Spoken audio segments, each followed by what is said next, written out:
c'est Mystique, bienvenue sur ma chaîne et aujourd'hui je vais vous faire une vidéo The Story Begins sur le manga Dragon Axiom.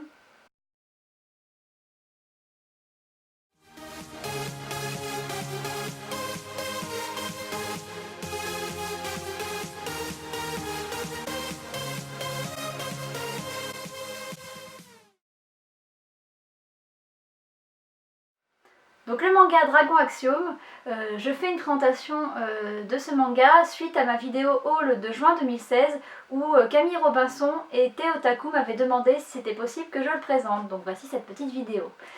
Donc le manga Dragon Axiom, c'est un manhwa, je ne sais toujours pas comment ça se dit, donc je vais dire manhwa, qui est publié aux éditions Kotoji dans la collection Asian District. Donc c'est un manga qui est scénarisé et dessiné par Little Cloud, donc c'est une auteure féminine de Hong Kong qui avait dans un premier temps fait cette série en 3 tomes. Qui a été publié, il me semble, en 2005 à Hong Kong. Et puis, dans un second temps, il y a 3 autres tomes qui sont venus se rajouter. Je ne sais pas si les droits ont été achetés par les éditions Kotoji. Pour l'instant, en tout cas, ils parlent que des 3 premiers tomes. Et normalement, le 3e, parce qu'il y en a 2 publiés, comme vous pouvez le voir, le 3e sortira normalement en octobre, si le site sur lequel j'ai trouvé les informations ne s'est pas trompé, parce que j'ai trouvé cette information que sur un seul site. Je crois que c'est à peu près tout ce qu'on peut dire sur ce manga. Il coûte 7,95 € et il est en noir et blanc. Donc voilà, pour ce qui est de la présentation. L'histoire de ce manga se passe dans une ville portuaire qui s'appelle Au bout du monde. À côté de cette ville, il y a une forêt qui s'appelle Ombre Lune, et avec cette forêt, il y a une légende. Il y aurait un homme qui serait venu pour essayer de combattre un dragon qui habitait dans cette forêt, et ils se seraient battus 3 jours, 3 nuits, sans jamais réussir à se départager, et pendant leur combat, ils se seraient rendus compte qu'en fait, ils avaient un grand respect l'un pour l'autre, parce qu'ils sont très forts tous les deux, et ils sont devenus amis. Alors en étant amis, ils se sont mis à voyager dans le monde entier, et ils sont devenus en quelque sorte légendaires, et on raconte leur histoire partout, mais au fil du temps, cette histoire elle est devenue de moins en moins crédible, et donc c'est pour ça que c'est devenu une légende. Donc c'est dans cette ville au bout du monde qu'on veut se rencontrer nos 2 personnages principaux qui sont Phoeneten et Lacus. Alors je ne sais pas si je prononce bien les noms, en tout cas c'est comme ça que moi je les appelle. Donc Phoeneten en fait travaille comme mousse sur un bateau et son patron embauche un jour Lacus, et Phoeneten va devoir le former. Alors on se rend compte que Lacus c'est un gros feignant qui ne veut rien faire et qui profite de la gentillesse de Phoeneten pour ne rien faire. Mais au-delà de sa feignantise, on se rend compte que c'est un original et qu'il a un petit peu des idées farfelues, mais qui semble être quelqu'un finalement d'intéressé par Phoeneten, parce que on va se rendre compte par 2 actions qu'il semble le connaître mieux que ce qu'il laisse penser. Donc la première action, c'est qu'il va faire semblant, entre guillemets, de se noyer dans l'eau pour que Phoeneten vienne le sauver. Et quand il va venir dans l'eau, Phoeneten en fait va perdre son chapeau et on va s'apercevoir qu'il a des oreilles extrêmement bizarres. Alors les personnages de cet univers ont tous une corne sur le front, donc ils sont tous bizarres en fait comparés à nous. Mais Phoeneten, lui, n'a pas de cornes, mais il a des oreilles extrêmement bizarres. Et on va se rendre compte que Lacus n'est pas surpris, alors que c'est quelque chose qui est sujet de moquerie pour Phoeneten, mais lui, Lacus, en fait, va même pas être surpris par ses oreilles, et va lui dire qu'elles sont pas si originales que ça.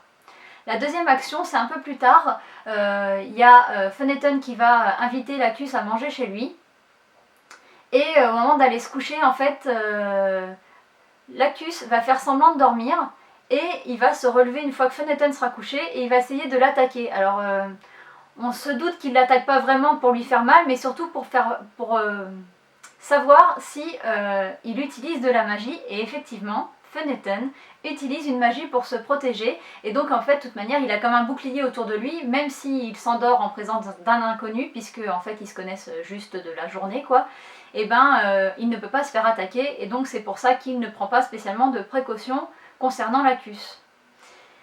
Donc on se rend compte que c'est 2 personnages quand même très, je sais pas comment je pourrais dire, mais plein de mystères, puisqu'on ne sait pas qui est Lacus. À un moment, il y a juste une petite voix qui l'appelle prince, donc voilà, donc on s'imagine que c'est quelqu'un d'important. Je vous dirai pas qui c'est la petite voix, sinon je dévoile la suite de l'histoire. Donc c'est un personnage qui est important, qui semble être un prince et qui semble bien connaître Fenneton. Et Fenneton, qui semblait être juste un simple mousse très gentil, en fait, c'est quelqu'un de spécial qui n'est pas comme tout le monde et qui, en plus de cette différence physique qu'il peut avoir avec ses oreilles, est quelqu'un qui fait de la magie et qui arrive à se protéger même pendant son sommeil.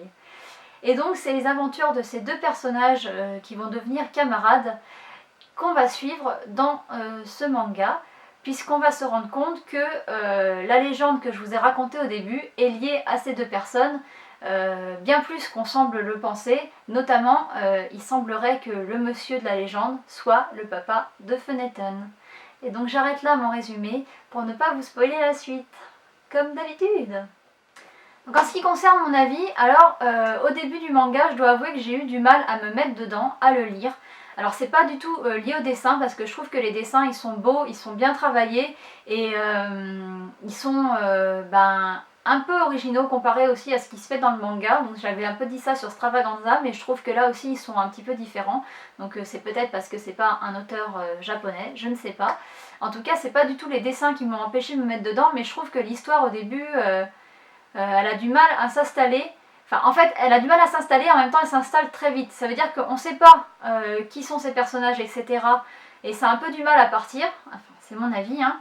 Mais d'un autre côté, ça fait une journée qu'ils se connaissent, Fenneton invite Lacus chez lui, et très vite, en fait, ils vont devenir amis. Enfin, amis, c'est un grand mot, mais en tout cas camarades. Et par la suite, donc je spoil un tout petit peu, mais ils vont partir à l'aventure ensemble. Mais comme ça fait genre 2 jours qu'ils se connaissent et hop, on est super copains, on se fait confiance et c'est parti, en avant Guingamp. Oui, j'aime bien les expressions vieillottes. En tout cas, je trouve que même si l'histoire a du mal à s'installer et que cette amitié très rapide en fait est un peu surprenante, je pense que c'est peut-être lié au format de base du manga qui était en 3 tomes, puisqu'elle a d'abord écrit l'auteur les 3 tomes. Puis quelques années plus tard, elle a fait 3 autres tomes. Alors je ne sais pas si c'est sous forme d'arc ou pas, puisque je n'ai pas lu l'histoire en entier.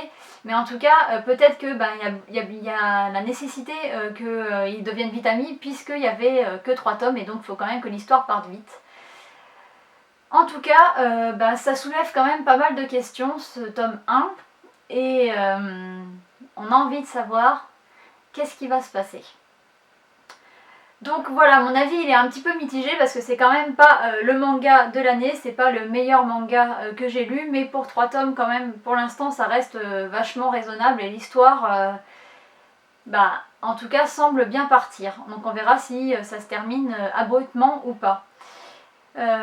Juste aussi une autre petite critique, c'est que quand j'ai lu le dos du manga et les différents résumés qui pouvaient être faits sur internet avant que le manga sorte, je m'attendais vraiment pas à une histoire comme ça quoi.